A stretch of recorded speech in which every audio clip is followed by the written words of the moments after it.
ឆ្ងល់អ្នកដែលជួបជុំស៊ីផឹកកាន់កែវជុលផឹកថាលើកដាច់អ្នកខ្លះទើបតែចេញមកពីពេទ្យអង្គុយលេងបានមួយផ្នែកក៏លើកដាច់បើផឹកធម្មតាទៅវិថីចុះចាំបាច់បខំអីឲ្យលើកដាច់បើផឹកធម្មតាមិនសម្រេចផឹកតតែលើកដាច់បាច់ឲ្យខ្ញុំទេណារាប់អានរាប់ចេញមកពីចិត្តកុំរាប់ហើយគិតតែលើកដាច់អ្នកខ្លះរាប់តែពេលស្រវឹងពេលស្វាងស្ងាត់ឈឹងព្រោះមិនបានលើកដាច់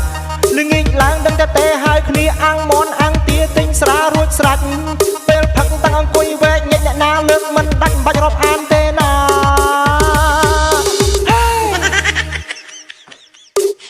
ផឹកស៊ីឲ្យមានរបបមានរបៀបផឹកតែសារសុខភាពកុំលើកដាច់យើងផឹកកុំខ្លាចអ្នកលក់ក្របើផឹកយកល្អកុំលើកដាច់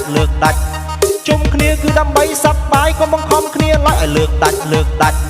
យើងផឹកចង់មានអ្នកចោចែក